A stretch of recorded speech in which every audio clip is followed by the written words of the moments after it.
dia, sexto ano, tudo bem?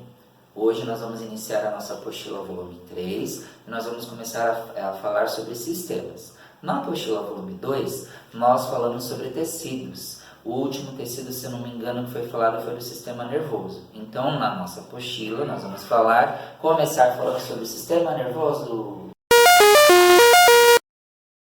O sistema nervoso em si, ele é responsável por coordenar as ações motoras e sensoriais. Ao longo das aulas, a gente vai entender um pouquinho a diferença do que é uma ação motora e do que é uma ação sensorial. Mas antes, só para a gente relembrar, eu falei isso com vocês na apostila volume 2, mas só para a gente relembrar. O que é um tecido? O tecido ele é formado por células. Essas células, elas têm um formato específico porque elas vão desempenhar uma função específica. Então, no nosso caso aqui do sistema nervoso, eu tenho as células que vão formar o tecido nervoso, certo? Esses tecidos, eles vão formar órgãos, que no caso do sistema nervoso, ele é formado pelo encéfalo, que é um órgão, e a medula espinhal. Então, um conjunto de órgãos. E esse conjunto de órgãos forma um sistema, que no nosso caso é o sistema nervoso agora. Só que a gente tem vários sistemas, como eu já havia falado para vocês. Tem o sistema digestivo, sistema respiratório, sistema circulatório. Então, cada sistema é formado por órgãos. Esses órgãos são formados por tecidos, que são formados por células especiais. O nosso sistema nervoso, ele regula o nosso corpo. Tudo que faz o nosso corpo, todas as ações do nosso corpo, elas são controladas pelo sistema nervoso em si. Então, o seu pensamento, o movimento dos órgãos, como a gente até tinha falado um pouquinho no nosso capítulo dos tecidos, do tecido nervoso, então ele vai regular tudo, todas as ações do seu corpo. E os órgãos principais do nosso sistema nervoso é o encéfalo e a medula espinhal. E aí eles vão ser divididos em estruturas que eu vou falar para vocês, certo? Então aguenta aí que eu vou colocar imagens e em cima dessa imagem nós vamos falar sobre essas estruturas. Então aguenta aí.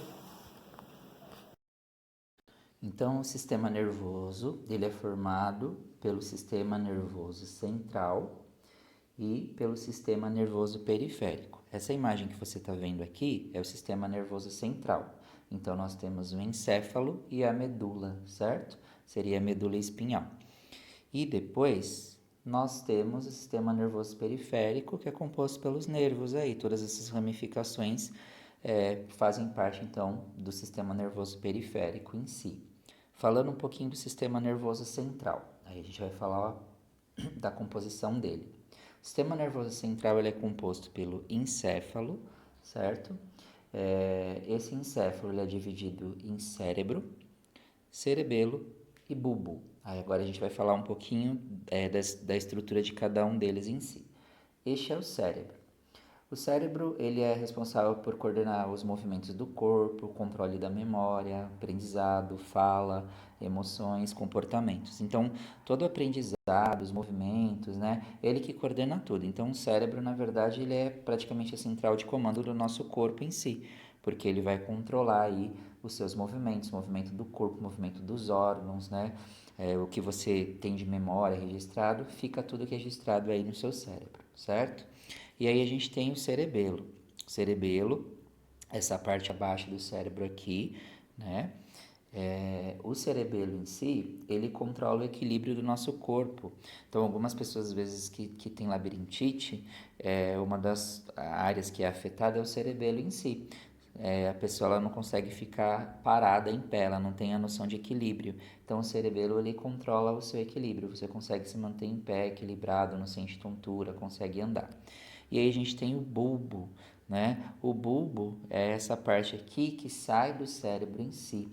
Ele vai regular, na verdade, diversas atividades do sistema cardiovascular, então batimento do coração, os vasos sanguíneos, atividade respiratória, o seu pulmão, quando você inspira e inspira. Ele é responsável pelo vômito, pelo soluço, deglutição, quando você está mastigando, por tosse, espirro, é tudo controlado pelo bulbo em si. Então, quando você tem aquele espirro, aquela tosse, esses impulsos nervosos, eles vêm do bulbo, tá? Então, nosso sistema nervoso central, ele é composto pelo encéfalo. O encéfalo, ele é o cérebro, o cerebelo e o bulbo em si. Então aqui nós temos o encéfalo, né? O encéfalo é essa parte aqui, que é o cérebro, cerebelo e bulbo, e a medula espinhal aqui, ó. A medula espinhal, ela sai direto do encéfalo, faz parte ainda do sistema nervoso central, e a medula espinhal, ela é feita por um tecido nervoso, né? Contém células nervosas que nada mais são do que neurônios em si. Esses feixes de nervosos em si, eles vão se comunicar com o nosso corpo inteiro, com todas as partes do corpo em si. Aqui eu coloquei uma imagem para você visualizar. Você tem a medula espinhal passando por dentro da coluna vertebral. A coluna vertebral é uma estrutura óssea, né, que está associada com o nosso movimento, a gente consegue se movimentar, mas ela também serve para proteger a medula espinhal, que é evitar que você tenha os movimentos das pernas, dos braços em si. Você já deve ter ouvido falar de pessoas que sofreram um acidente e lesaram uma parte da coluna vertebral. E aí, dependendo do local que é lesionado, a pessoa pode parar de andar, pode parar de se mexer, né, e ficar paraplégica ou até tetraplégica em si, certo? Aí aqui agora uma imagem só para fechar, né, uma foto real mesmo, que foi dissecada do cérebro, o encéfalo em si, e a medula espinhal sem a coluna vertebral, sem estar protegida para você visualizar, que ela está ligada ao encéfalo em si.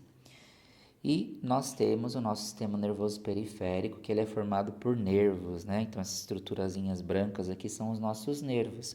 Os nervos, para a gente ilustrar, eles são como se fossem fios que partem da medula espinhal e eles são responsáveis pela inervação da cabeça, do pescoço, de todos os troncos e membros em si. E os impulsos nervosos que você tem no cérebro em si, eles são levados através dos nervos. Então você imagina que os nervos são como se fossem fios. E esses fios, eles, através de um impulso nervoso, vai mandar uma ação, né, para o seu músculo, por exemplo, você vai mexer o dedo. O dedo mexeu porque o cérebro mandou um impulso nervoso lá para o nervo e o nervo manda um impulso nervoso para o músculo e o músculo sofre a contração. Então, os nervos eles são como se fossem fios.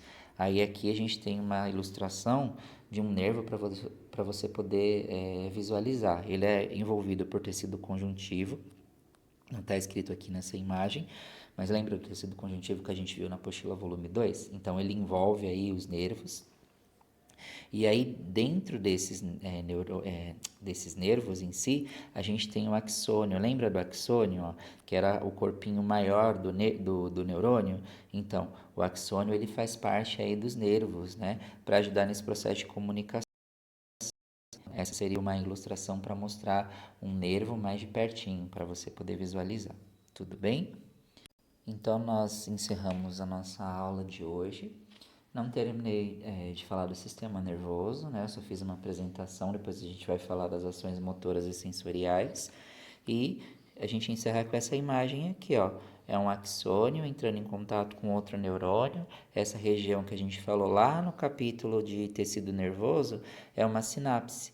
É quando um neurônio se comunica com o outro, mandando um impulso nervoso sem um contato. É uma animação aí para vocês. Que os seus neurônios possam estar trabalhando agora após essa aula, que possam estar ocorrendo muitas sinapses e que você possa ter aprendido bastante, beleza? Bom, eu finalizo por aqui então, que vocês tenham um ótimo restante de semana, fiquem com Deus e até a próxima, gente. Tchau, tchau.